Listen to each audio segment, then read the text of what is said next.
আসুন কিছু মহামানবের গল্প শুনি। আল্লাহ পাক বলছেন ওয়ামিনান নাস বা'দা আউযু বিল্লাহি মিনাশ শাইতানির রাজিম। ওয়ামিনান নাস, আল্লাহ বলছেন মানুষের মধ্যে কিছু মানুষ আছে, সবাই না। ওয়ামিনান নাস, মানুষের মধ্যে কিছু মানুষ আছে যারা কিনা মাইয়াশরি নাফসাহু ইবতিগা মারদাতিল্লাহ, যেই মানুষগুলো আল্লাহ পাকের সন্তুষ্টির জন্য তাদের নফসটাকে বিক্রি করে দিয়েছে। সুবহানাল্লাহ, চারটাখানি কথা না কিন্তু। মানুষের মধ্যে আল্লাহ কিন্তু সূরা বাকারায় বলেছেন শুরুর দিকে, মানুষের মধ্যে কিছু মানুষ আছে যারা মুমিন, কিছু মানুষ আছে যারা কাফের, কিছু মানুষ আছে যারা মুনাফিক, শুরুর দিকে পাবেন। এখানে আল্লাহ পাক বলছেন মানুষের মধ্যে কিছু মানুষ আছে যারা তাদের নফসটাকে আল্লাহর সন্তুষ্টির জন্য বিক্রি করে দিয়েছে। সুবহানাল্লাহ, মানে তাদের জীবনের মূল থিমটাই হচ্ছে আল্লাহ পাকের সন্তুষ্টি অর্জন করা। কোনো কিছুকেই তারা আল্লাহর সন্তুষ্টির উপর প্রাধান্য দিবে না। যদি কোটি টাকার অফার আসে হারাম, সে সেটা রিজেক্ট করবে, আল্লাহ নারাজ হবে। একটা সুন্দরী মেয়ে যদি জেনার অফার করে, সে রিজেক্ট করবে, কারণ সে আল্লাহকে ভয় করে। সে আল্লাহ পাকের জমিনের উপরে গায়রুল্লাহ বা কুফফারদের, তাগুতদের কোনো লস ইমপ্লিমেন্ট করতে পারবে না, কারণ সে আল্লাহকে ভয় করে। সে ইকোনমিক লাইফে হালাল হারামের পরোয়া করে চলবে, কারণ সে আল্লাহকে ভয় করে। সে তার পরিবারে পর্দা এস্টাবলিশ করবে, বিকজ সে আল্লাহকে ভয় করে। মানে মাইয়াশরি নাফসাহু ইবতিগা মারদাতিল্লাহ, আল্লাহ পাকের সন্তুষ্টির জন্য নিজের নফসটাকে, জান মাল সবকিছুকে বিলিয়ে দিয়েছে। এই মানুষগুলোর সম্পর্কে আল্লাহ বলছেন ওয়াল্লাহু রাউফুম বিল ইবাদ, এই মানুষগুলোর প্রতি আল্লাহ পাক রাউফ হবেন, কোমল নরম সফট হয়ে যাবে। সুবহানাল্লাহ, কোমল নরম সফট মানে কি? কিয়ামতের মাঠে ডাকা হবে, এই গুনাহগুলো করেছিলে? জি আল্লাহ, আমি এই গুনাহগুলো করেছি। আল্লাহ পাক পর্দা দিয়ে দিবেন, পর্দার পরে বলবেন যে দুনিয়াতে তোমার এই গুনাহগুলো আমি গোপন করে রেখেছিলাম, আজকেও সবগুলো গোপন করে দিলাম, জান্নাতে চলে যাও। আল্লাহু রাউফুম বিল ইবাদ, আল্লাহ পাক তার বান্দার প্রতি রাউফ, কোমল হবে। দুনিয়াতে রাউফ কেমন? যে কোনো বিপদ আপদ বালা মুসিবতে সেই ব্যক্তি হাঁটু গেড়ে আল্লাহর কাছে চাবে, আল্লাহ আমার এই সমস্যা, আল্লাহ আমার এই সমস্যা, আল্লাহ আমার এই সমস্যা। আল্লাহু রাউফুম বিল ইবাদ, আল্লাহ পাক ওই বান্দার প্রতি সফট, কোমল হয়ে যাও। এগুলোর অনেক প্রমাণ আমি আমার জীবনও পেয়েছি। এগুলো আমি পাবলিকলি বলতে পারবো না, আর আপনি ব্যাখ্যাও করতে পারবেন। আর এমন কিছু বিষয় আছে যেগুলো আসলে মানুষকে বলেও বোঝানো যায় না। বড় বড় স্কলারদের কিতাব এখন যখন পড়ি, তারা বলেন কি বলবো, তোমরা তো বুঝবেই না। মানে এমন একটা লেভেলে মানুষ চলে যায় যে ওই লেভেলের কথা সবাইকে বোঝানো যায় না। কিভাবে বলবো, কিভাবে ব্যাখ্যা করব, কোন আবেগ নিয়ে আসবো, কোন শব্দ নিয়ে আসবো, আমি আপনাকে বোঝাতে পারবো না, এরকম একটা অবস্থান থাকে। একজন সাহাবীর নাম বলি আলী ইবনে আবি তালিব রাদিয়াল্লাহু আনহু। আপনি তার পুরো জীবনী পড়লে তাকে খুব সফট পাবেন, নিজেকে গোপনকারী পাবেন, খুব বেশি উচ্ছ্বাস প্রকাশকারী পাবলিক ফিগার, হ্যাঁ, এই যে আমরা শো অফ, নিজেকে জাহির করা, আপনি পাবেন না তাকে। এবং তিনি শেষ জীবনে কি বলেছেন জানেন? শেষ জীবনে বলেছেন যে যে জ্ঞান আমি নবী সাল্লাল্লাহু আলাইহি ওয়াসাল্লামের কাছ থেকে পেয়েছি, সেগুলোকে সুষ্ঠুভাবে বন্টন করার মতো কাউকে পেলাম না জীবনে। মানে একটা লেভেল থাকে মানুষের আল্লাহ পাকের মারিফত লাভের, যে লেভেলে গিয়ে মানুষ সবার সাথে আমভাবে কিছু বলতে পারে না। তো আমি ওই লেভেলে কিছু ফিল করছি, কিছু নির্যাস পাচ্ছি যে আমি আপনাকে বুঝাতে পারছি না। যাই হোক, আল্লাহ পাক রাউফ মানে এত সফট হবেন, জীবনের যে কোনো পদে আপনি আল্লাহকে ডাকবেন, আল্লাহ আপনার ডাকে তাৎক্ষণিক সাড়া দিবেন ইনশাআল্লাহ, ইনশাআল্লাহ, ইনশাআল্লাহু আযজা ওয়া জাল। এখন পাতাগুলো ঘাটলে আমরা প্রথম এইরকম কোন মানুষকে পাই যারা নিজের নফসটাকে আল্লাহর জন্য উৎসর্গ করে দিয়েছেন? এক নাম্বার পাচ্ছি আমরা আমাদের আদি পিতা আদম আলাইহিস সালাম। আজকে ডিটেলস আয়াত বাই আয়াত বলার সময় পাচ্ছি না, তবে আমি সামারি বলছি, আপনারা একটু বাসায় পড়ে নেবেন। আদম আলাইহিস সালামকে আল্লাহ রাব্বুল আলামিন নিজের হাত দিয়ে সৃষ্টি করেছেন। সুবহানাল্লাহ। এখন আল্লাহ পাকের হাত কি, কেমন, কিভাবে ব্যাখ্যা করতে পারবো না, এবং এই ব্যাখ্যা করা আমাদের জন্য জরুরি নয়। আল্লাহ পাক যা বলেছেন বাস, কোনো কিছুর সাথে সাদৃশ্যপূর্ণ নয়, কোনো কিছুর এক্সাম্পল তার সাথে শোভনীয় হবে না। জাস্ট আল্লাহ পাক বলেছেন খলাকতু বিয়াদাই, আমি আদমকে সৃষ্টি করেছি আমার দুই হাত দিয়ে, বাস এই পর্যন্ত, ফুল স্টপ। এগুলো হচ্ছে কোরআন সুন্নাহর কিছু মূলনীতি। আল্লাহ পাক বলেছেন আর রহমান আলাল আরশ ইস্তাওয়া, রহমান আরশের উপরে সমুন্নত। কোন হালতে কি অবস্থায় আছেন ব্যাখ্যা করতে পারবো না, দরকার নাই, ফুল স্টপ। আদম আলাইহিস সালামকে সব সবচেয়ে বড় যে নেয়ামত আল্লাহ পাক দিয়েছেন সেটা হলো আদম আলাইহিস সালামকে আল্লাহ পাক তার পক্ষ থেকে ইলম শিক্ষা দিয়েছেন। সুবহান। আল্লাহ পাক প্রথমেই তাকে সৃষ্টি করে ফেরেশতাদেরকে দিয়ে সিজদা করার নাই। আল্লাহ পাক তাকে আগে জ্ঞান শিক্ষা দিয়েছেন। সূরা বাকারা শুরুর দিকে আছে, ওয়া আল্লামাল আদামা আসমা কুল্লাহা। আমি আদমকে যত রকম জ্ঞান আছে, আসমা কুল্লাহা মানে যত রকম নাম এবং জ্ঞান আছে সবই শিখিয়েছি আদম আলাইহিস সালামকে। উম্মাহ আজকে পিছিয়ে পড়েছে আদম আলাইহিস সালাম এই মহামানবের জ্ঞানতাত্ত্বিক সুন্নত না নিয়ে। আজকে আমরা লেকচার শুনতে চাই, ইউটিউব ফেসবুক থেকে দিন শিখতে চাই, আমরা জ্ঞান অর্জন করতে চাই না। আপনি একটা লেকচারে ডাকেন, আপনি 2-3 লাখ লোক পাবেন। বাংলাদেশেই তো হচ্ছে 2-3-4-5 লাখ লোক, কিন্তু আপনি 5 লক্ষ লোককে 6 মাস একটা সিস্টেমেটিক সিলেবাস দিয়ে পড়াশোনা করতে বলেন, দে উইল ডিনাই। শুরু করে দেন, দেখবেন তার মধ্যে 10 জন বাকি আছে, বাকি সবাই রিজেক্ট করেছে। উম্মার সবচেয়ে বড় সমস্যা এখন, ইয়াংদেরকে স্পেশালি বলছি, জ্ঞানতাত্ত্বিক রেভলিউশনের ঘাটতি আছে। আমরা অনেক কিছু করতে চাই, অনেকে দাওয়ার কথা বলেন, জিহাদ ফি সাবিলিল্লাহর কথা বলেন, ইসলাম প্রতিষ্ঠার কথা বলেন, জ্ঞান অর্জন করতে চান না। ইলম অর্জন ছাড়া আপনি কিছুই করতে পারবেন না দিনের জন্য। Absolutely nothing you can do. আপনি কিছুই করতে পারবেন না। আদম আলাইহিস সালামকে শ্রেষ্ঠত্ব দেওয়া হয়েছে জ্ঞানের মানদণ্ডে। আর কোন জ্ঞান? এই মহাবিশ্বের সব জ্ঞান আল্লাহ পাক তাকে শিখিয়েছেন। আসমা কুল্লাহা, সমস্ত জ্ঞান শিখিয়েছেন। সুবহানাল্লাহ। তাহলে আমাদের পিতাকে আল্লাহ পাক সবচেয়ে প্রথম কোন নিয়ামত দিয়েছেন? জ্ঞানের নিয়ামত। এরপরে আল্লাহ পাক বলেছেন ফেরেশতাদেরকে, ওয়াইজ কুলনা লিল মালাইকা উসজুদু লি আদম, এবার তোমরা সবাই আদমকে সিজদা করো। এটা কিসের কারণে? ফিজিক্যাল স্ট্রাকচারের কারণে নয়, এটা কিন্তু জ্ঞানের কারণে, জ্ঞানতাত্ত্বিক সম্মানের কারণে।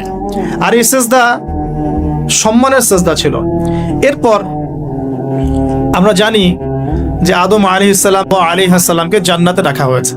সেখানে ওই যে ফেরেশতাদের মধ্যে লুকিয়ে থাকা জিন, যার নাম ইবলিস, সে সিজদা করে নাই। ইবলিস কিন্তু ফেরেশতা ছিল না, এটা ভুল কথা। ইবলিস কানা মিনাল জিন্নি ফাফাসাকা আন আমরি রাব্বিহি, ইবলিস ছিল জিন জাতির একজন যে তার রবের আদেশকে লঙ্ঘন করেছে। ইবলিস ফেরেশতা ছিল না, এটা ভুল কনসেপ্ট। এমন না সে ফেরেশতা ছিল পরে শয়তান হয়ে গেছে, না, সে কখনোই ফেরেশতা ছিল না, সে জিন জাতির একজন ছিল। বিকজ এই পৃথিবীতে মানুষের আগে জিন জাতির অবস্থান ছিল। এর পূর্বে হয়তো আরো কিছু ছিল, আমরা জানি না, আল্লাহ পাক গোপন করে দিয়েছেন, আমরা জানি না। এখন ইবলিস সিজদা করেনি কেন? বিকজ সে বলেছিল খলাকতানি মিন নার ওয়া খলাকতাহু মিন তিন, আমাকে সৃষ্টি করেছেন আপনি আগুন দিয়ে, আদমকে সৃষ্টি করেছেন মাটি দিয়ে, কেন আমি আদমকে সিজদা করব? সে আদমকে সিজদা না করে এটা প্রমাণ করতে চাচ্ছে যে আল্লাহ আপনি ভুল, আমি সঠিক। নাউজুবিল্লাহ। এটাকে বলা হয় বাতিল কিয়াস, বাতিল কিয়াস, ভুল কিয়াস। এবং শুধু তাই নয়, আল্লাহ রাব্বুল আলামিন তাকে ওয়ার্ন করার পরেও সে কিন্তু ইউটার্ন করে তওবা করে ফিরে আসে নাই। সে তার মতের উপর অটল ছিল। পক্ষান্তরে আমাদের পিতামাতা যখন ফল খেয়ে ফেলেছেন জান্নাতে, যখন পোশাক খুলে গেছে, জান্নাতের পোশাক খুলে গেছে, ফল খাওয়ার পর প্রথম যে ঘটনা ঘটেছে, গায়ের পোশাকটা খুলে গেছে। দেখেন, সর্বপ্রথম আমাদের পিতামাতাকে জান্নাতে ফেরেশতাদের সামনে ইবলিস নগ্ন করে দিয়েছে। এটা ছিল আমাদের প্রতি ইবলিসের সবচেয়ে বড় আঘাত। শুরুতে, প্রথম আঘাত। শুরুতে শিরক করাতে পারে নাই, বেদাত করাতে পারে নাই, হারাম খাওয়াতে পারে নাই ইত্যাদি। শুরুতে আমাদের পিতামাতাকে সে অবাধ্যতায় লিপ্ত করে গা থেকে জান্নাতের পোশাকটা খুলে ফেলে দিয়েছে। এখান থেকে আমাদেরকে বুঝতে হবে আজকের এই গ্লোবাল সোসাইটিতে আমরা যে নগ্নতার এই ভয়াল থাবা এবং প্রদর্শনী দেখছি, এটা ওই আসমানের ওই যে ইবলিসের যে চক্রান্ত, তার এই জমিনে বাস্তবায়ন হচ্ছে। এখন বুঝাতে পারিনি মনে হয়, আল্লাহ মাফ করুন। ইবলিস আমাদের পিতামাতার গা থেকে কাপড় খুলে ফেলে দিয়েছিল। সূরা আরাফে আল্লাহ পাক এটা বলেছেন, ইয়ানজিউ আনহুমা লিবাসাহুমা লিয়ুরিয়াহুমা মিন সাওয়াতিহিমা। হে বনু আদম, তোমরা সতর্ক থেকো, তোমাদের পিতামাতার গা থেকে কিন্তু ইবলিস কাপড় খুলে ফেলেছিল, তোমরা পৃথিবীতে গিয়ে আবার সেই কাজ করো না। তাহলে এখন আমরা একটু বুঝতে চেষ্টা করি, ইন্টেলেকচুয়াল অডিয়েন্স সবাই আমরা, আমাদের ক্রিটিক্যাল থিঙ্কার্স দরকার। তাহলে এখন যে সোসাইটির মধ্যে নগ্নতার, বেহায়াপনার সয়লাভ চলছে, every single city and country, including Dhaka, the city of Akhiruzzaman, সেটাও তো দেখেন কোথায় আপনি মানে শালীনতা পাচ্ছেন? ইসলামিক কান্ট্রি হিসেবে আলহামদুলিল্লাহ এখানে অনেক কিছু পান। ওয়ার্ল্ডের অন্যদিকে তাকিয়ে দেখো। তার মানে ইবলিসের ওই এজেন্ডা এখন পৃথিবীতে কিছু মানুষ বাস্তবায়ন করছে। তাদের সাথে ইবলিসের একটা যোগসূত্র আছে আদর্শিক। আল্লাহ পাক আমাদের মা বোনদেরকে বেপরদামি থেকে হেফাজত করুন এবং আমাদের চোখগুলোকে আল্লাহ পাক পবিত্র করুন। কিভাবে আপনি চোখ নামিয়ে চলবেন এই সমাজের মধ্যে? এটা এত সহজ নয়, আমরা খুব ভালো করে জানি এটা এত সহজ নয়। তো দেখুন, অনেক ভিতরে চলে যাচ্ছি। আদম আলাইহিস সালাম হাওয়া আলাইহিস সালামকে সর্বপ্রথম নগ্ন করে দিয়েছে ইবলিস। তারা কিন্তু তওবা করে ফিরে এসেছেন। কি সেটা? রব্বানা, আমরা বলি রব্বানা যালামনা আনফুসানা ওয়া ইল্লাম তাগফির লানা ওয়া তারহামনা লানাকুনান্না মিনাল খাসিরিন। যখনই আমাদের পিতামাতা বুঝতে পারলেন যে তারা একটা ভুল করে ফেলেছেন, তখন তারা তওবা করে ইউটার্ন করলেন আল্লাহর দিকে, যেই কাজটা ইবলিস করে নাই। এই কাজটা ইবলিস না করার কারণে সে কাফের হয়ে গেছে, চিরস্থায়ী জাহান্নামী হয়ে গেছে। আর এই তওবা করে ফিরে আসার কারণে আমাদের পিতামাতা জান্নাতি হয়ে গেছে।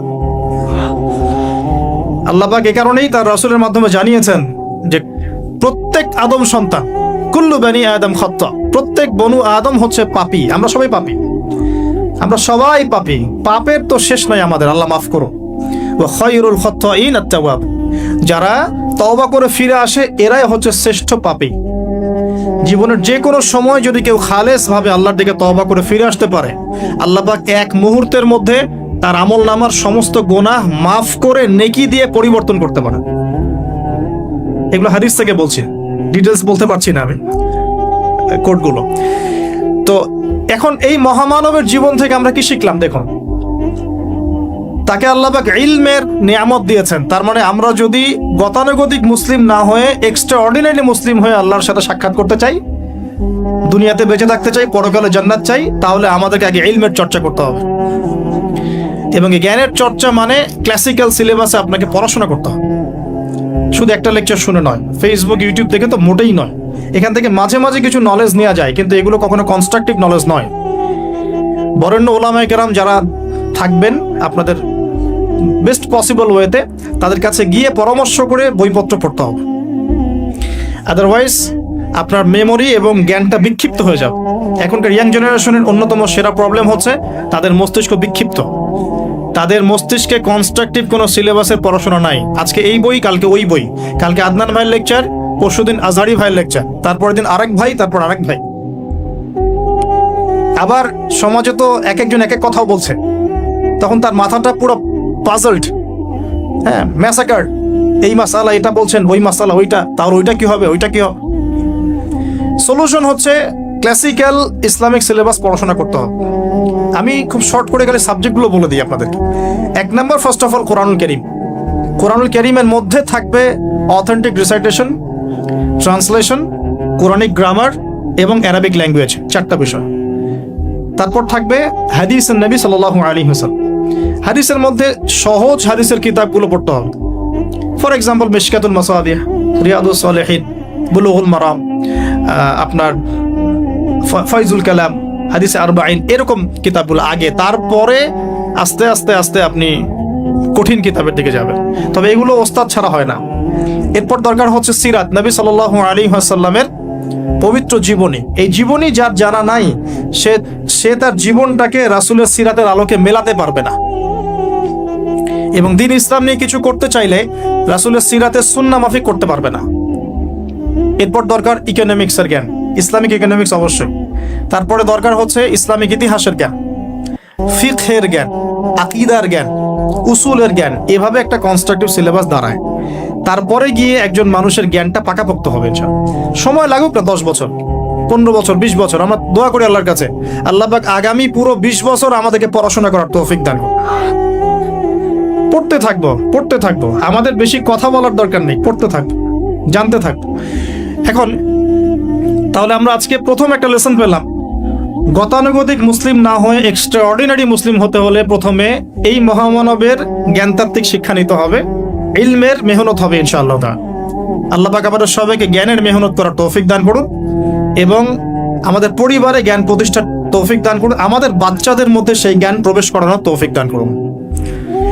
আর প্রয়োজন হচ্ছে তাওবাহ, আদম আলাইহিস সালাম ভুল করেছেন, আমরাও ভুল করি, কিন্তু শয়তানের পাল্লায় পড়ে ভুল করলেই তার তাবেদারি করতে হবে না, বরং যখনই আমাদের স্মরণ হবে আমরা ইউটার্ন করব আল্লাহর দিকে তওবা করে। দ্বিতীয় মেসেজ হচ্ছে বেশি বেশি তওবা ইস্তেগফার করব। দিনে কমপক্ষে 100 বার পড়তে পারি আস্তাগফিরুল্লাহাল্লাযী লা ইলাহা ইল্লা হুয়াল হাইয়ুল কাইয়্যুম ওয়া আতুবু ইলাইহি, অথবা এতটুকু অ্যাটলিস্ট আস্তাগফিরুল্লাহ ওয়া আতুবু ইলাইহি, আস্তাগফিরুল্লাহ ওয়া আতুবু ইলাইহি, বাস এতটুকু। নবী সাল্লাল্লাহু আলাইহি ওয়াসাল্লাম দিনে 100 বার তওবা করতেন, কোন হাদিস এসেছে 70 বার তওবা করতেন। এরপর একটু সামনে যাই, কোরআনের পাতা উল্টালে দেখবো আরেকজন নবীর নাম আসে, আরেকজন মহামানবের নাম, তার নাম হচ্ছে নূহ আলাইহিস সালাম। এই মানুষগুলো যাদের কথা বলছি তারা কিন্তু কেউ গতানুগতিক মুসলিম ছিলেন না, ছিলেন তারা এক্সট্রা অর্ডিনারি মুসলিম ছিলেন। আমি তাদের থেকে নলেজ নিচ্ছি। এবার আসি কোরআনের পাতা একটু সামনে গেলে দেখবো আরেকজন নবীর নাম চলে আসে, নূহ আলাইহিস সালাম। নাম শুনেছেন? সামারি 950 বছর দিনের দাওয়াত দিয়েছেন। সুবহান।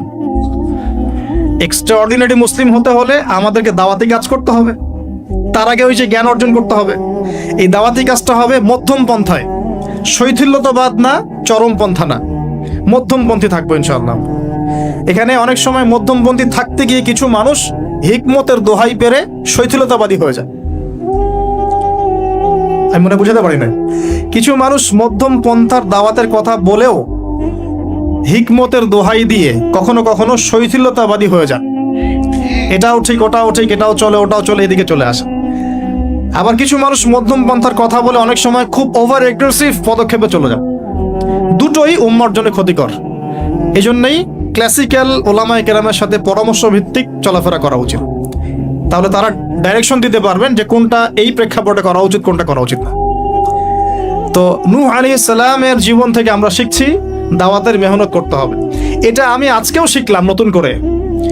নিজের মধ্যেই মনে হলো যে আমার সামনে যে ভাই গাড়ি ড্রাইভ করছেন তাকে তো দুটো কথা বলতে পারতাম, কেন বললাম না? যে ইমামের পিছনে নামাজ পড়ে আসলাম তাকে তো দুটো কথা বলতে পারতাম, কেন বললাম না? বলতে পারতাম যে ইমাম সাহেব আপনি শুনুন, নবী সাল্লাল্লাহু আলাইহি ওয়াসাল্লাম বলেছেন দুনিয়ার সবচাইতে নিকৃষ্ট চোর হচ্ছে সে ব্যক্তি যে রুকু সেজদা ঠিকমতো আদায় করে না। চুরি করলে চোরের হাত কেটে ফেলতে হয়। যদি কেউ আমার ফোনটা চুরি করে, ইসলামিক লস কি বলছে? তার হাতটা কেটে ফেলতে হয়। আর নবীজি বলছেন সবচেয়ে নিকৃষ্ট চোর সে ব্যক্তি যে ব্যক্তি রুকু সেজদা ঠিকমতো আদায় করে না। তো আমরা এরকম দাওয়াতের অনেক ক্ষেত্র পাই। নিজেও ফিল করলাম যে না, আসলে মনে হয় আমি পরিপূর্ণ দায়ী হতে পারছি না। আমি তো যে বিমানে আসলাম তার কেবিন ক্রুদেরকে দাওয়াত দিতে পারতাম, অ্যাটলিস্ট শালীনতার একটা আয়াত শোনাতে পারতাম যে এই পোশাকগুলো মেয়েদের পরা উচিত নয়। যে পোশাকটা আপনি পরে আছেন, আকাশে উঠছে, সুবহানাল্লাহ, 1 সেকেন্ডের মধ্যে প্লেন ক্র্যাশ করতে পারে। Possible or not possible? 1 সেকেন্ডের মধ্যে। সেখানে আমি কিভাবে আল্লাহর জিকির বাদ দিয়ে বেহায়াপনা লিপ্ত হতে পারি? বিশ্বাস করেন, হয়তোবা আমি একটু দুর্বল মনের মানুষ কিনা জানি না, কিন্তু আমি এয়ারে উঠলে আমার সবসময় ফিকির থাকে লা ইলাহা ইল্লাল্লাহ লা হাওলা ওয়ালা কুওয়াতা ইল্লা বিল্লাহ আস্তাগফিরুল্লাহ ওয়া আতুবু ইলাইহি। মানে আমি মনে হয় যে আল্লাহ পাক ধরে রেখেছেন আমাকে, এটা ফিল করে আল্লাহ ধরে রেখেছেন বলে যেতে পারছি। ওখানে আমরা কিভাবে নগ্নতা প্রদর্শনী করতে পারি, কিভাবে করতে পারি? তো দাওয়াতের অনেক ক্ষেত্র সামনে আসে। আপনার সন্তানকে, আপনার স্ত্রীকে, আপনার প্রতিবেশীকে, ড্রাইভারকে, সবজিওয়ালাকে আমরা দাওয়াত দিতে পারি। বাট আমি মনে হচ্ছে যে আমি আসলে কথাটা বলছি বড় গলায়, আমি এখনো নিজে ওটা হতে পারি নাই। আল্লাহ পাক আমাদেরকে হওয়ার তৌফিক দান করুন। নূহ আলাইহিস সালাম 950 বছর দাওয়াত দিয়েছেন। একটা খালি এক্সাম্পল দিচ্ছি, তিনি সূরা নূহের মধ্যে আল্লাহ পাক বলেছেন, নূহ আলাইহিস সালাম আল্লাহকে বলছেন, রব্বি, হে আমার রব, ইন্নী দাআউতু কওমি লাইলা ওয়া নাহারা, আমি আমার এই কওমকে প্রতিদিন প্রতি রাত দাওয়াত দিয়েছি। সুবহানাল্লাহ, প্রতিদিন প্রতি রাত। আজকে এসেছি, হয়তো 2-3 মাস পরে আপনাদের এখানে আবার আসতে পারি। প্রতিদিন প্রতি রাত কিন্তু আমি দাওয়াতি কাজ করতে পারছি না, আমরা কেউই করছি না। নূহ আলাইহিস সালাম বলছেন আমি বিনা আজর, কোনো আজর ছাড়াই, কোনো স্বার্থ ছাড়াই, আল্লাহ আমি আমার কওমকে দিন রাত দাওয়াত দিয়েছি। ওয়ালাম ইয়াজিদহুম দুআই ইল্লা ফিরারা, যখনই দাওয়াত দিয়েছি আমার দাওয়াত শুনে তারা খালি পৃষ্ঠ প্রদর্শন করেছে। কেউ মাথা ঢেকে ফেলেছে, কেউ মুখ কান বন্ধ করেছে, হ্যাঁ, কেউ আমাকে পাগল বলেছে, মজনুন বলেছে। এমনকি তিনি যখন নৌকা বানাচ্ছেন আল্লাহ পাকের আদেশে, মানুষ পাশ দিয়ে হেঁটে যায় আর টিটকারি করে, কবে মরুভূমিতে নৌকা চলবে নূহ, তোমার এই নৌকা মরুভূমিতে চলবে কবে? মানুষ টিটকারি মারে। হ্যাঁ, তো এখনো দেখবেন স্ক্যাটোলজিক্যাল কথা বললে, আখিরুজ্জামানে কথা বললে অনেকেই মজা নেয়। কবে আসবে ক্যাশলেস সোসাইটি? বললাম তো চলে আসছে। কবে আসবে মালহামা? বলছি চলে আসবে। কবে আসবে বড় বড় ভূমিকম্প? আসছে, সবর করেন। তো নূহ আলাইহিস সালামের জীবন থেকে শিক্ষা আমরা দাওয়াত দিব। আমরা ফার্স্ট অফ অল জ্ঞান অর্জন করব, ক্লাসিক্যাল সিলেবাস পড়াশোনা করব, ওলামায়ে কেরামের সাথে সোহবত রাখবো এবং দাওয়াতি কাজ করবো ইনশাআল্লাহ। এবং এখানে আমরা মধ্যমপন্থী থাকবো, নট চরমপন্থা, নট শৈথিল্যতাবাদ। নূহ আলাইহিস সালামের জীবন থেকে আরো দাওয়াত, দিন রাত দাওয়াতের মেহনত করা, দিন রাত দাওয়াতের মেহনত করা। আল্লাহ পাক আমাকে আপনাদের সবাইকে তৌফিক দান করুন। কতদিন? 950 বছর। কত বছর? 950 বছর। পুরো আব্বাসীয় খেলাফত ছিল 509 বছর কি 10 বছর মেবি। পুরো আব্বাসীয় খেলাফত 510 বছরের মতো। উমাইয়াদের ছিল 93 ইয়ার্স। আমাদের নবী সাল্লাল্লাহু আলাইহি ওয়াসাল্লামের দাওয়াতের মিশন বয়স ছিল 23 বছর। 950 বছর দাওয়াত দেওয়ার পর তাফসীরের কিতাবে এসেছে 40 or 80 ফ্যামিলিজ, এই 40 বা 80টা ফ্যামিলি ইসলাম কবুল করেছে। তার মানে এখানে শিক্ষা, এক্সট্রাঅর্ডিনারি মুসলিম হতে হলে দাওয়াতের মেহনতে হতাশ হওয়া যাবে না, লেগে থাকতে হবে, লম্বা সময় ধরে দাওয়াত দিতে হবে। আল্লাহ পাক আমাকে আপনাদের সবাইকে লম্বা সময় ধরে বিশ্বে দাওয়াতি কাজ করার তৌফিক দান করুন। আর সামনে যাই। নিজের ছেলে ইসলাম কবুল করে নাই নূহ আলাইহিস সালামের, নিজের স্ত্রী ইসলাম কবুল করে নাই। তার মানে আমাদের ফ্যামিলিগুলো এমন হতে পারে যে ফ্যামিলি নিজের ছেলে কথা শুনছে না, নিজের স্ত্রী কথা শুনছে না। পরোয়া করতে হবে না, তাদের পরোয়া করতে হবে না, শুধু দাওয়াত দিতে হবে। সেই অবস্থা লূত আলাইহিস সালামেরও, তারও স্ত্রী ইসলাম কবুল করছে না। আল্লাহ পাক তাদেরকে ধ্বংস করেছেন, নূহ আলাইহিস সালাম লূত আলাইহিস সালামকে উদ্ধার করেছেন। তো এখানে আমরা আমাদের দিনী বোনদেরকে রিকোয়েস্ট করব, আপনারা সবাই আপনাদের ফ্যামিলিতে খাদিজা রাদিয়াল্লাহু আনহা, আয়েশা রাদিয়াল্লাহু আনহা রোল প্লে করে। নূহ আলাইহিস সালাম আর লূত আলাইহিস সালামের স্ত্রী রোল প্লে করবেন না। আনফরচুনেটলি এখনকার যে বিজি সিটিজগুলো, মানে যেগুলো আমরা বলি বস্তুবাদী শহরগুলো, ফ্যামিলিগুলো দিন দিন ক্রাশ করছে।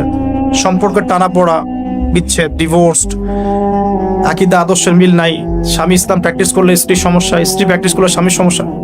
এই প্রবলেমসগুলো আমাদেরকে সলভ করতে হবে। আল্লাহ পাক আমাদেরকে সবর করার তৌফিক দান করুন। পারিবারিক তালিমটা খুব বেশি ইম্পর্টেন্ট। পরিবারের তালিম চালু করা উচিত। পরিবারে কোরআন এবং হাদিসের কিতাবগুলো থেকে দার্সের ব্যবস্থা করা উচিত এবং সপরিবারেই ওলামায়ে কেরামদের সাথে পরামর্শ করে চলা উচিত। ইনশাআল্লাহ ভালো হবে। আল্লাহ পাক তৌফিক দান করুন। আমিন। নূহ আলাইহিস সালামের আরেকটা কথা বলে শেষ করি। শেষে যখন নৌকা ডুবছে, তিনি তার ছেলেকে তখনও পিতৃস্নেহে ডাকছেন, নৌকায় আসো বাবা। ছেলে বলছে যে আমি পাহাড়ে উঠে যাব, ইয়াসিমুনি মিনাল মা, এই পাহাড় আমাকে পানি থেকে বাঁচাবে। নূহ আলাইহিস সালাম বলছেন, আল্লাহ তুমি আমার ছেলেকে বাঁচাও, ইন্নাহু মিন আহলি, সে আমার পরিবারের একজন। আমরা বলি না আমাদের সন্তানদের ক্ষেত্রে, আল্লাহ পাক বলছেন লাইসা মিন আহলিক, সে তোমার পরিবারের কেউ না। এখানে একটু হার্ড লাইনে যেতে হবে আমাদেরকে। অনেক সময় আমরা আমাদের ফ্যামিলির মধ্যে এমন কিছু মানুষকে পাই যারা টোটালি ইসলামকে ডিসকারেজ করেন, অস্বীকার করেন, নাস্তিকতায় লিপ্ত থাকেন, ইসলামের বেসিক ফান্ডামেন্টাল গুলোকে ডিনাই করেন। এই ব্যাপারে কঠোর হওয়া উচিত। আল্লাহ পাক আমাদেরকে বোঝার তৌফিক দান করুন। পাতা উল্টালে এরপর একজন নবীর নাম আসে না, আসে একজন নেতার নাম। মুসা আলাইহিস সালামকে আল্লাহ পাক একটা বিজয় অভিযান দিয়েছিলেন বাইতুল মাকদাস, অনেকে বলেন মাকদিস। তো এই জায়গায় বিজয় অভিযানে পাঠানো হচ্ছে মুসা আলাইহিস সালামকে, কিন্তু তিনি তার কওমের জন্য একজন নেতা নির্বাচন করছেন। তার কওম বলছে আমাদেরকে একজন নেতা দিন যার আন্ডারে থেকে আমরা আমালেকা সম্প্রদায়ের বিরুদ্ধে যুদ্ধ করব। এখন মুসা আলাইহিস সালাম বলছেন, আল্লাহ পাক যদি কোনো নেতা দেন, তোমরা যদি আবার পালানো শুরু করো। কারণ বনু ইসরাইল সম্পর্কে তার খুব মারাত্মক কিছু অভিজ্ঞতা আছে। ফেরাউনের কবল থেকে মুক্তি পাওয়ার পরে বাছুর পূজা শুরু করেছে। তোমরা তো এই আদেশ আসলে পিছনে পালানো শুরু করবা। তারা বলল, না, আমরা পালাবো না, আমরা অবশ্যই সামনে অগ্রসর হব। কেন পালাবো? আমাদের জান মাল দিয়ে আমরা প্রয়োজনে ফাইট করব, এবং আমরা আমাদের স্ত্রী সন্তানদেরকে রক্ষা করব। আমাদের বাড়িঘর তারা লুটপাট করছে, আমরা ওদেরকে প্রতিহত করব। অনেক কথা বলেছে, সূরা বাকারাতেই পাবেন আপনি সব। তো আল্লাহ রাব্বুল আলামিন একজন ব্যক্তিকে সেখানে নেতৃত্ব দিলেন, তার নাম তালুত। কি নাম ভাইয়া? তালুত। এবং তালুতের আন্ডারে যুদ্ধ করছেন একজন ছোট বলছি কারণ তখন তার বয়স 12 থেকে 14 বছর। তিনি পরবর্তীতে নবী হয়েছেন, তার নাম দাউদ আলাইহিস সালাম। তো এই তালুত সম্পর্কে কি নসিহত, কেন এক্সট্রাঅর্ডিনারি মুসলিম হওয়ার সাথে কি সম্পর্ক? কোরআনের পাতা উল্টালে তালুত সম্পর্কে দুটো কথা পাওয়া যায়। বনু ইসরাইল বলছেন যে তালুত নেতৃত্বের যোগ্য নয়, তার তো সম্পদ নাই, তার তো খ্যাতি নাই। আমরা তো এটাই বলি, নেতৃত্ব কখন আসে? খ্যাতি আছে আপনার, আপনি নেতা হওয়ার যোগ্য, সম্পদ আছে, আপনি নেতা হওয়ার যোগ্য। আমাদের থটস এরকম, এটা বনু ইসরাইলের ইহুদিদের থটস, ঠিক আছে? কিন্তু আল্লাহ পাক বলছেন, সূরা বাকারাতে আছে যে আল্লাহ রাব্বুল আলামিন তাকে দিয়েছেন বাসতাতাও ফিল জিসমি ওয়াল ইলম। তালুতকে আমি নেতৃত্ব দিয়েছি কারণ তালুতকে আমি আল্লাহ দুটো নেয়ামত দিয়েছি। এক হচ্ছে শারীরিক ফিজিক্যাল শক্তি এবং সুস্থতা, এবং জ্ঞানের প্রজ্ঞার পারদর্শিতা। তাহলে নেতৃত্বের দুটো গুণ পেলাম, প্রজ্ঞা, জ্ঞান এবং শারীরিক সুস্থতা, শক্তি। এক্সট্রাঅর্ডিনারি মুসলিম হতে হলে আমাদের সবাইকে সুস্থ থাকতে হবে, ফিজিক্যালি স্ট্রং থাকতে হবে। এটার জন্য এখনকার লাইফস্টাইল ত্যাগ করতে হবে। You have to change your food habits and lifestyle. এখন এটা নিয়ে আমিও বেশি কথা বলছি কারণ আমি নিজেও ট্রাই করছি। বিশ্বাস করেন, আপনাদেরকে আমি ফখর করে বলছি না। এক একটা স্টেডিয়াম আমরা যখন ছোট, 20 বছর বয়স, 20 থেকে 25, 10 রাউন্ড আমাদেরকে আগে দিতে হতো, 10 রাউন্ড। এখন 3, হাইয়েস্ট 4। তাহলে ওই তালুতের ওই স্ট্রেংথ কিন্তু আমার কাছে এখন নাই। তার মানে আমার কাছে এখন নেতৃত্বের যোগ্যতাই নাই। তাহলে আমাদের এমপি মন্ত্রীদের কি হবে? বাংলাদেশের কথা বলছো, তাহলে কি হবে? কেউ হুইল চেয়ারে, কেউ জ্বর হলে সিঙ্গাপুরে, কেউ ওইখানে অপারেশন, কেউ ওইখানে। ফিজিক্যালি ফিট কয়জন আছেন? আমি কিন্তু তাদের সাথে খুব মজা করে কথা বলি, তাদের সাথে আমার খুব ভালো সম্পর্ক। ভালো সম্পর্ক মানে ফ্রেন্ডলি সম্পর্ক, মানে নাসিহত করি, নাসিহত। এক ভাই বলছিলেন, ওনাদের একজন বড় কর্মকর্তা, দোয়া করেন আমার জন্য একটু খাস করে সেজদায়, যে ঠিক আছে আমি আপনার জন্য দোয়া করব, আল্লাহ পাক আপনাকে তাগুতের বিধান থেকে বের করে নিয়ে আসবে। ঠিক আছে?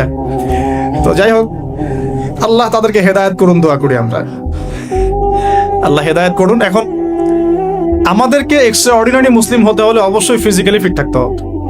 তালুতকে আল্লাহ পাক ফিটনেস দিয়েছেন, আর ফিটনেস কিভাবে আমরা রক্ষা করব আমরা বুঝবো। এটা খাবার দাবার, ঘুমানো, স্পেশালি ঘুমানো, ঘুম থেকে ওঠা, ফজরের পরের জগিং, প্রয়োজনে জিম, এবং ফুড হ্যাবিট চেঞ্জ করা। রাসূল সাল্লাল্লাহু আলাইহি ওয়াসাল্লামের প্রফেটিক লাইফস্টাইল ফলো করলে ইনশাআল্লাহ আমরা সুস্থ থাকবো। আল্লাহ পাক আমাদের সবাইকে, আমি সহ আপনাদের সবাইকে আল্লাহ পাক সুস্থতার নিয়ামত দান করুন, এবং আল্লাহ পাক আমাদের সবাইকে দীর্ঘ নেক হায়াত দারাজ করুন। এই হায়াতকে আল্লাহর দ্বীনের জন্য ব্যয় করার তৌফিক দান করুন। আরেকটা হচ্ছে ইলম, আবারও জ্ঞানের কথা আসলো। তালুতকে আমি জ্ঞান দিয়েছি। ইউতাল হিকমা, আল্লাহ পাক বলছেন যে ওয়ামা ইউতাল হিকমাতা ফাকাদ উতিয়া খায়রান কাসীরা, যাকে প্রজ্ঞা দেয়া হয়েছে তাকে প্রচুর প্রচুর প্রচুর কল্যাণ দেয়া হয়েছে। সুবহানাল্লাহ। পাতা উল্টাই সামনে যাই, এক্সট্রাঅর্ডিনারি মুসলিম ছিলেন আরেকজন, তার নাম হচ্ছেন দাউদ আলাইহিস সালাম, যিনি তালুতের বাহিনীতে যুদ্ধ করছেন। আমালেকা সম্প্রদায়ের মধ্যে অনেক বিশাল দেহি কিছু মানুষ ছিলেন, তার মধ্যে একজনের নাম জালুত। ওই জালুত নাকি একাই 100 জনের সাথে লড়াই করতে পারত।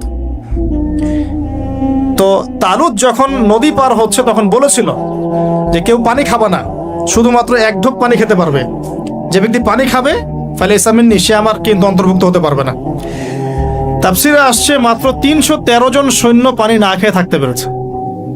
ওই যে বদরে 313 জন, ঠিক তালুতের যুদ্ধেও 313 জন।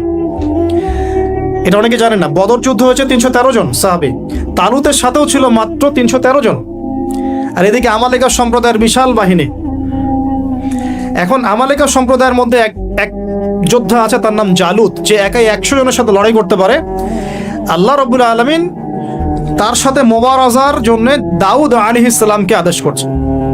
দাউদ আলাইহিস সালামের বয়স তখন 14 বছর।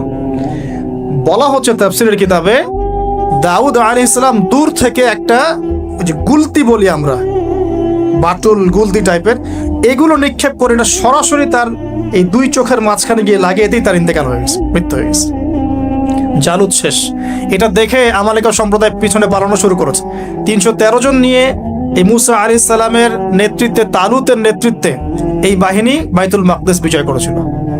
দাউদ আলাইহিস সালাম থেকে আমাদের কি শিক্ষা আছে একটু দেখি। এক্সট্রাঅর্ডিনারি মুসলিম হতে হলে কি করতে হবে? দাউদ আলাইহিস সালাম সম্পর্কে আল্লাহ রাব্বুল আলামিন দুটো কথা বলেছেন। এক, আল্লাহ রাব্বুল আলামিনের কাছে দাউদ আলাইহিস সালামের নামাজ অনেক অনেক বেশি পছন্দের ছিল, এবং আল্লাহ রাব্বুল আলামিন দাউদ আলাইহিস সালামের রোজাটা অনেক বেশি পছন্দ করতেন। আমরা কি জানি তিনি কেমন করে রোজা রাখতেন? একদিন রোজা রাখতেন, পরের দিন রাখতেন না, তারপরে আবার রাখতেন, তারপর রাখতেন না, তারপর আবার রাখতেন, তারপর রাখতেন না। এইভাবে তিনি সারা বছর রোজা রাখতেন। সুবহানাল্লাহ। এবং রাতের বেলা এত চমৎকার করে জাবুর তেলাওয়াত করতেন আর নামাজে দাঁড়িয়ে থাকতেন, তার এই জাবুরের তেলাওয়াত শুনতে পাখি, অনেক তাফসীরে আসছে পাখি, মাছ, অন্যান্য প্রাণী তারা এসে চুপ করে বসে তার তেলাওয়াত শুনতো। এগুলো কোনো গাল গল্প নয়।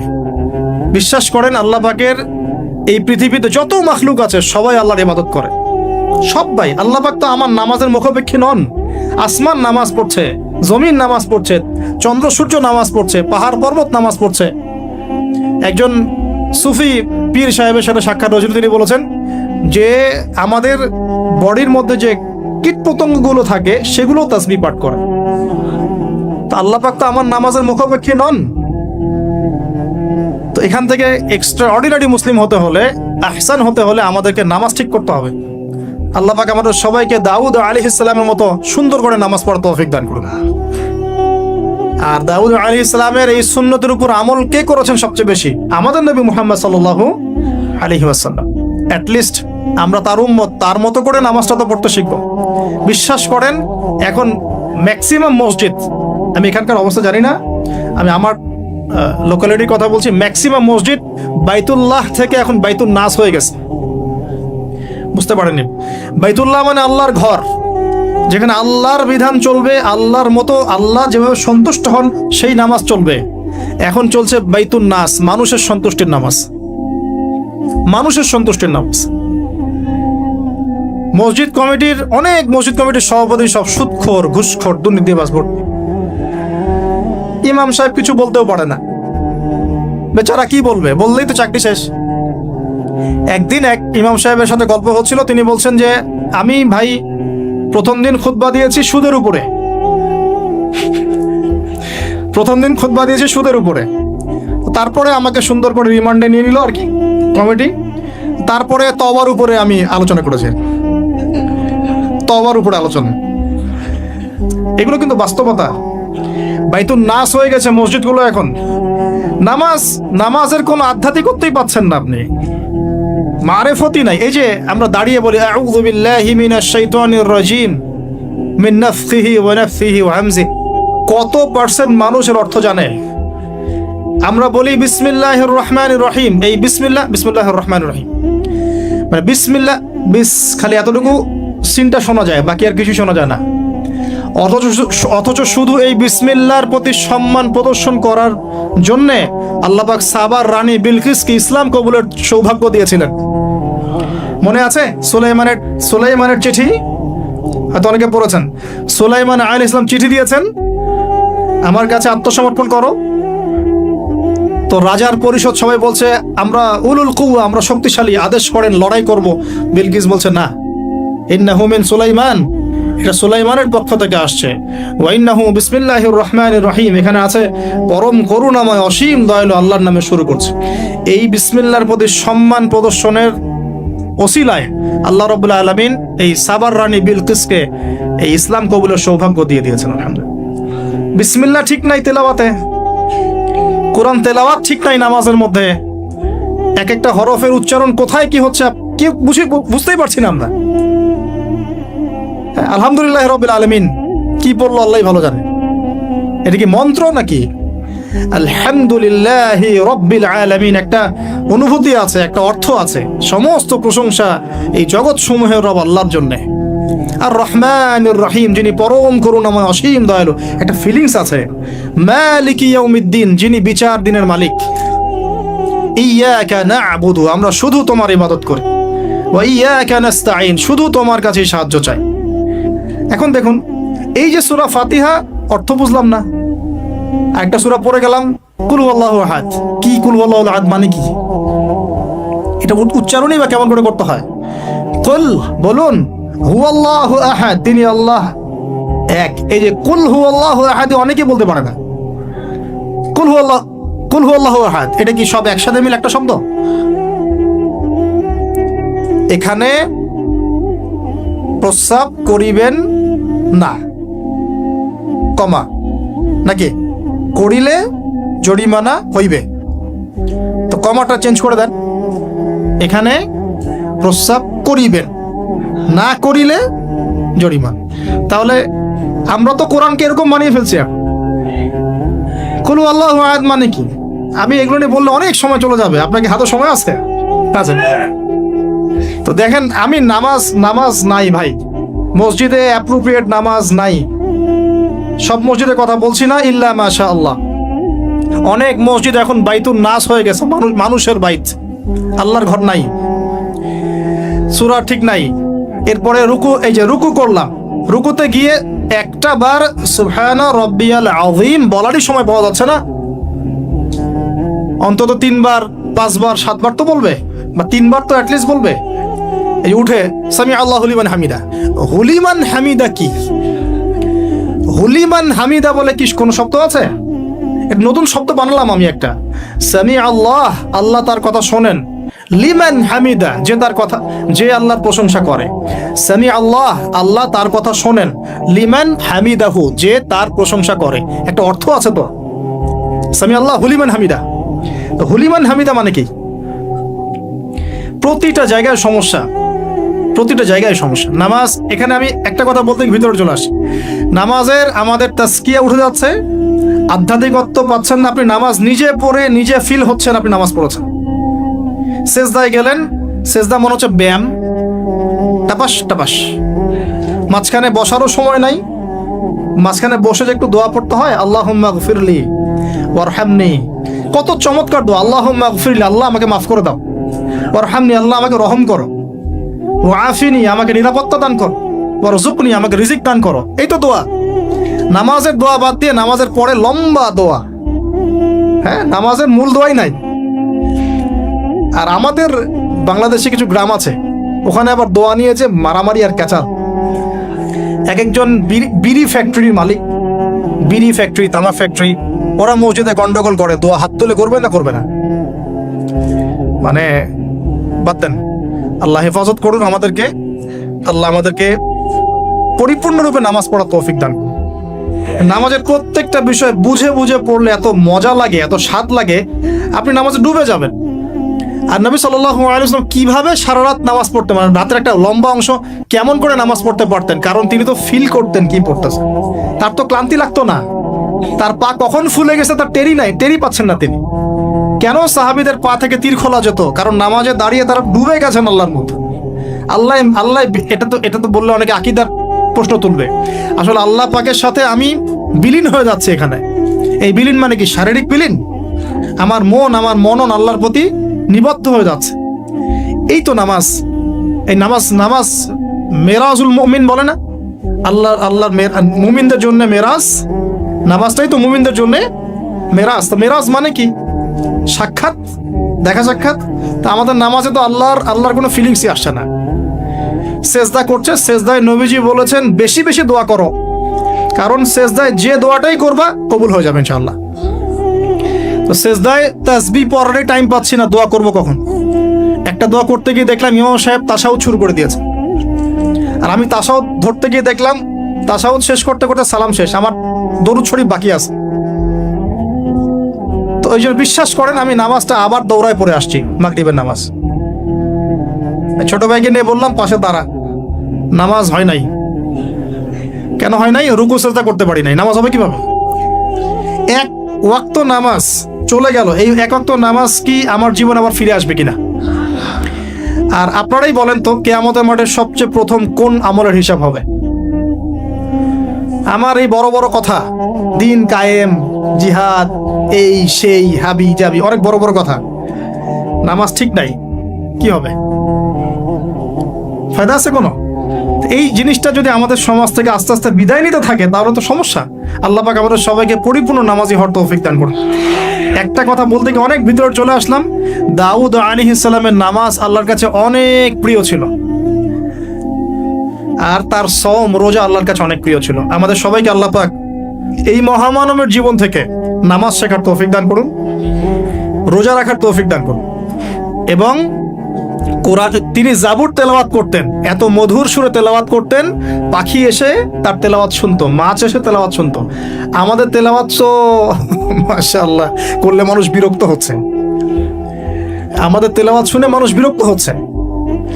তো আল্লাহর ওয়াস্তে আমি একটু রিকোয়েস্ট করি সবাইকে, আল্লাহর ওয়াস্তে আপনারা সবাই বিশুদ্ধ করে তার তিলের সাথে কোরআন তেলাওয়াত করা শিখবেন ইনশাআল্লাহ। 1 বছর সময় লাগে লাগুক, 2 বছর লাগে লাগুক, 3 বছর লাগে লাগুক।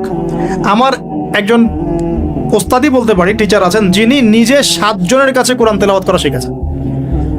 তিনি নিজে 7 জন ওস্তাদের কাছে কোরআন তেলাওয়াত করা শিখেছেন। এর কোনো শেষ নাই। চমৎকার করে, সুন্দর করে, মাধুর্যের সাথে কোরআন তেলাওয়াত করা শিখুন। আল্লাহ পাক আমাদের সবাইকে ডেইলি অন্তত 1 পারা করে তেলাওয়াত করার তৌফিক দান।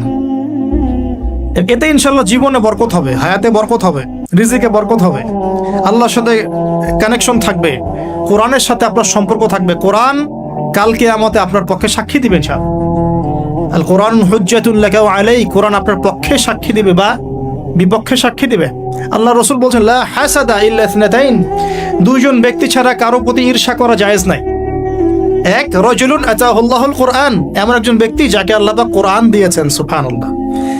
ইয়াকুমু বিহি আনা আল-লাইল ওয়া আনা আন-নাহার, যে কোরআন কেন্দ্রিক, সে দিনের বেলা আমল করে, রাতে তাহাজ্জুদের নামাজ পড়ে।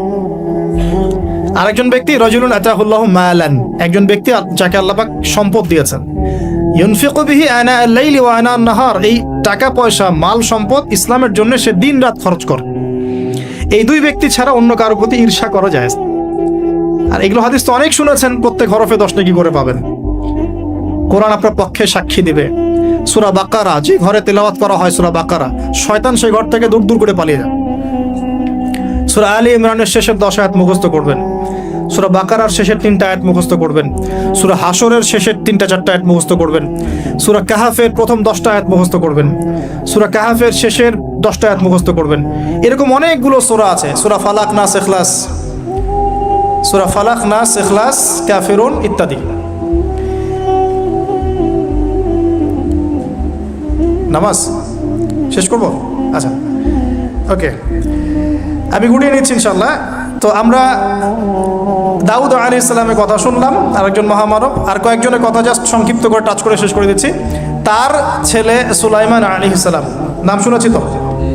আল্লাহ পাক তাকে জিন জাতির উপর কর্তৃত্ব দিয়েছিলেন, বাতাসের উপর কর্তৃত্ব, তার আংটিতে, তার লাঠি, সিংহাসন, এক কথায় তাকে আল্লাহ পাক এত বড় রাজত্ব দিয়েছেন যেটা আল্লাহ পাক এর আগেও কাউকে দেন নাই, পরেও কাউকে দেন নাই। এখান থেকে আমরা শিখছি শক্তিশালী মুসলিম হওয়ার একটা নাসিহাত, শক্তিশালী মুসলিম হওয়ার। তো আমাদের সবাইকে শক্তিশালী মুসলিম হওয়ার চেষ্টা করতে হবে, আল্লাহ পাক তৌফিক দান করুন। এই শক্তি গেইন করার চেষ্টা করতে হবে, আল্লাহ পাক তৌফিক দান করুন। দুর্বল মুমিনের চাইতে শক্তিশালী মুমিন আল্লাহর কাছে বেশি পছন্দের। এখানে ইসলামের শক্তি আমরা দেখতে পাচ্ছি। আরও সামনে যাই, পাতা উল্টাই, দেখবেন একজন অত্যন্ত অপূর্ব সুন্দর, আমাদের মুরাদ ভাইয়ের মতো অপূর্ব সুন্দর একজন মহামানবের কথা আছে। ইউসুফ আলাইহিস সালাম। আমরা সূরা ইউসুফ পড়তে শিখি নাই এখনো। আমরা সবাই মনে করি সূরা ইউসুফ মানে হচ্ছে ইউসুফ জুলাইখার প্রেম কাহিনী, আমরা এটাই মনে করি। সূরা ইউসুফকে আল্লাহ পাক সবচেয়ে শ্রেষ্ঠ উপন্যাস বলেছেন, আহসানুল কসাস। একটু গভীরভাবে পড়ে দেখবেন অর্থগুলো। এটা ইউসুফ জুলাইখার প্রেম কাহিনী নয়, এটা ইউসুফ আলাইহিস সালামের সাথে তার বাবার মহব্বতের কাহিনী। সুবহানাল্লাহ, এটা পিতা আর সন্তানের মহব্বতের কাহিনী। এত মহব্বত যে সন্তান 20 বছর আগে হারিয়ে গেছে, যে সন্তান কূপ থেকে রাজপ্রাসাদে, রাজপ্রাসাদ থেকে জেলখানায়, জেলখানা থেকে আবার মিশরের গভর্নমেন্ট মানে পলিটিক্যাল পাওয়ার এসেছেন। বাবা কিন্তু এটা জানেন না, কিন্তু সন্তান যখন একটা জামা পাঠিয়ে দিচ্ছে, জামা, এই কমিজটা নিয়ে যাও আমার বাবার চোখে দিও, বাবা দৃষ্টি ফিরে পাবে। ওই কমিজ নিয়ে যখন কিছু মানুষ আসছে তার বাসার সামনে, তিনি বলছেন, ইন্নী লাআজিদু রিহা ইউসুফ, আমি আল্লাহর কসম ইউসুফের গন্ধ পাচ্ছি এখন। এটা মারা বুঝতে পারবেন, সন্তানের গন্ধ পাওয়া যায়। বাবারা বুঝবো, সন্তান মায়েদের আমাদের ছেলে মেয়েদের গন্ধ আমরা বুঝি, এটা আমার ছেলের গন্ধ, এটা মেয়ের গন্ধ। ইউসুফ আলাইহিস সালামের কামিজ আসছে 1200 মাইল দূর থেকে, আরও বেশি বা কম হবে, আর এখানে তার বাবা গন্ধ পাচ্ছেন, মহব্বত। এই কথাটা, এই আয়াতটা আসলেই চোখ দিয়ে পানি বের হয়ে যাবে। ইন্নী লাআজিদু রিহা ইউসুফ, আমি ইউসুফের গন্ধ পাচ্ছি। আর মানুষ বলছে আপনি পাগল হয়ে গেছেন, কতদিন আগে ইউসুফ চলে গেল, আপনি ইউসুফের কথা বলতে বলতে বলতে বলতে চোখ অন্ধ করে ফেললেন কাঁদতে কাঁদতে, এখন বলছেন ইউসুফের গন্ধ পাচ্ছেন। সুবহানাল্লাহ। তো সূরা ইউসুফ পিতা আর সন্তানের প্রেম কাহিনী, মহব্বতের কাহিনী, ট্র্যাজেডি লাইফের। ভাইদের ষড়যন্ত্রে চলে গেলেন কূপে, কূপ থেকে রাজপ্রাসাদে, রাজপ্রাসাদ থেকে জেলখানায়। জেনার আহ্বান করছে তাকে, তিনি বলছেন মাআযাল্লাহ, আমি আল্লাহর কাছে আশ্রয় প্রার্থনা করছি। এখানে আমরা সূরা ইউসুফ পড়তে গিয়ে ইউসুফ আলাইহিস সালামের বাহ্যিক সৌন্দর্য নিয়ে কথা বলি, তার চরিত্র, তার বাহ্যিক সৌন্দর্য অনেক বেশি সুন্দর। সূরা ইউসুফ আলাইহিস সালামের এই যে জেনা থেকে মুক্ত থাকার শিক্ষা, এটা যদি আমাদের যুব সমাজ নিতে পারে, ইনশাআল্লাহ অর্ধেক কাজ হয়ে যাবে ইনশাআল্লাহ।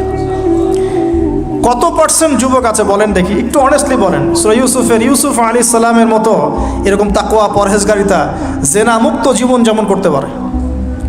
আমরা তো আরো ইচ্ছা করে প্রেম করি, অ্যাফেয়ার করি, রেপ করি, এই করি সেই করি।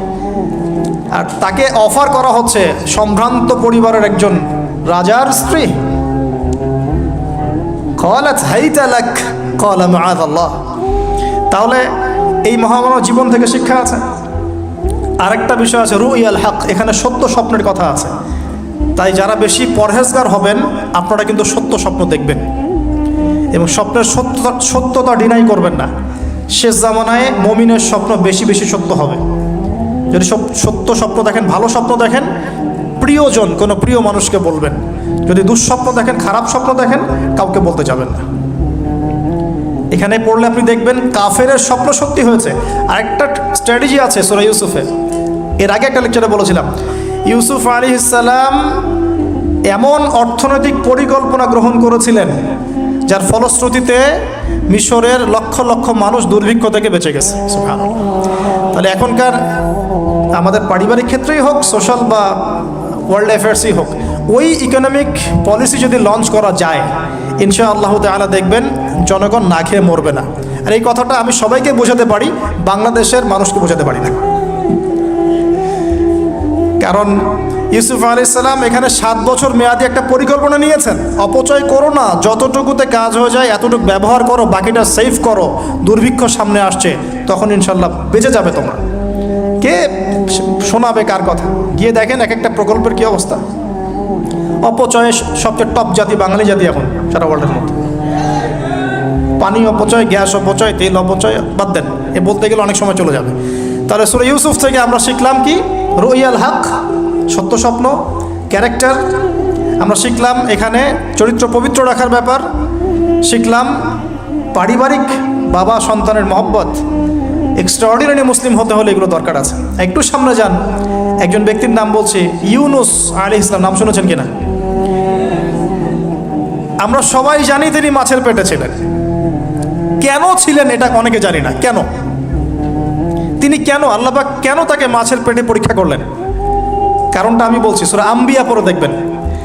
তিনি যখন দাওয়াত দিচ্ছিলেন কওমকে, কওমের অনেকেই দাওয়াতটা রিসিভ করছিল না, একটু রাগান্বিত হয়েছেন তিনি, সামান্য একটু রাগান্বিত। আমরা হয়ে যাই না এখন? আরে কতদিন থেকে দাওয়াত দিই, মানুষ কথাই শোনে না। এক ভাই বলছেন, বড় আলেম, কয়েকদিন আগে আমি দেখা করে আসছি, বলছেন যে আমি ভাই এই বাংলাদেশ সম্পর্কে হতাশ হয়ে গেছি, আর মনে হয় না এখানে করে কাজ হবে। তো ইউনূস আলাইহিস সালাম একটু রাগান্বিত হয়ে ব্যাকওয়ার্ডে এসেছেন, আল্লাহ রাব্বুল আলামিন ধরে ফেলেছেন। তোমাকে তো আমি এই দায়িত্ব দিয়েছি জাস্ট আমার তাওহীদ প্রচার করার জন্য, কবুল কে করলো করলো না দেখার দরকার নাই। আল্লাহ পাক তাকে ওই পরীক্ষায় ফেলেছেন, 3 দিন 3 রাত মাছের পেটে। তখন তিনি কি দোয়া করছেন? লা ইলাহা ইল্লা আনতা সুবহানাকা ইন্নী কুনতু মিনাজ জালিমিন। আল্লাহ পাক বলছেন সূরা সফফাতের মধ্যে, তিনি যদি এই দোয়াটা না পড়তেন, লা লাবিসা ফি বাতনিহি ইলা ইয়াউমি ইউবআসুন, কিয়ামত পর্যন্ত তিনি মাছের পেটে থাকতেন। নাউজুবিল্লাহ। তাহলে এখান থেকে আমরা শিখলাম, জীবনে অনেক চড়াই উতরাই আসবে, সবর করতে হবে, দাওয়াতের মেহনতে সবর করতে হবে। মানুষ কবুল করলো করলো না দেখার দরকার নাই, আমি আমার গতিতে দাওয়াত দিতে থাকবো। আর বিপদ আপদ যদি চলে আসে, দোয়া ইউনূস পড়বো, বলবো লা ইলাহা ইল্লা আনতা সুবহানাকা ইন্নী কুনতু মিনাজ জালিমিন। আল্লাহ পাক যে কোনো বিপদ দূর করে দিবেন ইনশাআল্লাহ। সাক্ষাৎ মউত থেকে আল্লাহ পাক এই দোয়া পড়লে বাঁচাতে পারেন। এটা কি মৃত্যুর মুখোমুখি ছিলেন না মাছের পেটের মধ্যে? ওখানে কিন্তু মাছ যখন বমি করে দিয়ে গেছে তীরে, তখন সেখানে লাউ গাছ উৎপন্ন করা হয়েছে, লাউ গাছ। তো এটাতে আপনারা বুঝে ফেলেন যে এর সাথে কি সম্পর্ক আছে। তো ইউনূস আলাইহিস সালামের জীবন থেকে শিক্ষা কি? এই দোয়া পড়বো, লা ইলাহা ইল্লা আনতা সুবহানাকা ইন্নী কুনতু মিনাজ জালিমিন। আরেকজন নবীর নাম আইয়ুব, মহামানব, অনেক দিন অসুস্থ, মনে আছে? দীর্ঘদিন অসুস্থ। এখানে একটা কথা বলে লোভ সামলাতে পারছি না, সালাত আমরা একসাথে পড়বো ইনশাআল্লাহ। আচ্ছা, সেটা হচ্ছে আইয়ুব আলাইহিস সালাম কখন এই দোয়া করেছেন? রব্বি আন্নী মাসানিয়া দুররু ওয়া আনতা আরহামুর রাহিমিন। রোগ যখন আস্তে আস্তে আস্তে তার জিহ্বাতে এসেছে, জিহ্বা দিয়ে তার জিকির করতে কষ্ট হচ্ছে, তখন তিনি বলছেন, আল্লাহ আমাকে অনেক দুঃখ দুর্দশা স্পর্শ করেছে, আমি জিকিরটা ঠিক মতো করতে পারছি না, আল্লাহ আমাকে শেফা দান করো। সুবহানাল্লাহ। এখন আল্লাহ রাব্বুল আলামিন তাকে গোসল করালেন, সুস্থতা লাভ করলেন, তাকে আহাল পরিবার দিলেন, আরোগ্য দান করলেন। শিক্ষা, জীবনে যত বড়ই রোগ ব্যাধি বিপদ আপদ বালা মুসিবত আসুক না কেন, এই দোয়াটা পড়বো, আশাহত হব না, হতাশ হব না, আল্লাহর প্রতি সুধারণা রাখবো, দোয়া করবো রব্বি আন্নী মাসানিয়া দুর ওয়া আনতা আরহামুর রাহিমিন, ইনশাআল্লাহ শেফা হয়ে যাবে। সেই লোভনীয় কথাটা এটা, আইয়ুব আলাইহিস সালামের শরীরে রোগ ছিল, কলবে কি রোগ ছিল? আইয়ুব আলাইহিস সালামের কলবে কি রোগ ছিল? রোগটা দেহে ছিল। এখন 1 মিনিটের জন্য যদি আমরা আমাদের পোশাকটাকে চেঞ্জ করি, দেহটাকে কলবের পোশাক দেই, কলবটাকে দেহের পোশাক দেই, বলেন তো কত % মানুষ সুস্থ থাকবে? কথাটার ভিতরে ঢোকেন। মনে করেন আমাদের 2টা পোশাক, বাইরের দেহের পোশাক, একটা ভিতরের কলবের পোশাক। দেহে আমরা এখন সুস্থ সবাই, তাই তো? এখন এই দেহটাকে আমরা কলবের রূপ দিলাম, কলবটাকে আমরা দেহের রূপ দিলাম। এখন দেখেন তো কত % মানুষ সুস্থ আছে? আমাদের মধ্যে 99% মানুষ অসুস্থ না এখন, বিকজ আমাদের সবারই কলব অসুস্থ। এই কলবের মধ্যে হিংসা আছে, বিদ্বেষ আছে, জেনা আছে, পরকীয়া আছে, লোভ আছে, লালসা আছে, কি নাই? তাহলে বলেন তো আইয়ুব আলাইহিস সালামের এই দোয়া পড়ার সবচেয়ে বেশি হকদার কে? তিনি না আমরা? বুঝতে পারছেন না? ওই দোয়াটার উপর আমল করার সবচেয়ে বড় হকদার কার বেশি প্রয়োজন? আমাদের না তার? ব্যাস, আমরা এখন আমাদের নামাজে দোয়া পড়বো, রব্বি আন্নী মাসানিয়া দুররু ওয়া আনতা আরহামুর রাহিমিন। আল্লাহ আমাদের কলবে রোগ হয়ে গেছে, আল্লাহ তুমি আমাদের এই রোগ থেকে শেফা দান কর। কারণ কলব শেফা না হলে কোনোদিনও আমাদের আমল কিন্তু কবুল হচ্ছে না। কলবের মধ্যেই সমস্যা থাকলে আমল কবুল হচ্ছে না। আল্লাহ মাফ করুক আমাদেরকে। এখন কলব পরিষ্কারের কয়েকটা টিপস। 1, ডেইলি একবার করে হলেও চিন্তা করতে হবে যে আমরা এই পৃথিবীতে থাকতে আসি নাই, আমাদেরকে যেতে হবে। একবার করে হলেও চিন্তা করতে হবে। 2, ডেইলি 1 পারা কোরআন তেলাওয়াত আপনাকে আল্লাহর দিকে নিয়ে আসবে, কলব পরিষ্কার হবে ইনশাআল্লাহ। ডেইলি জিকির আজকার হিসনুল মুসলিম বই থেকে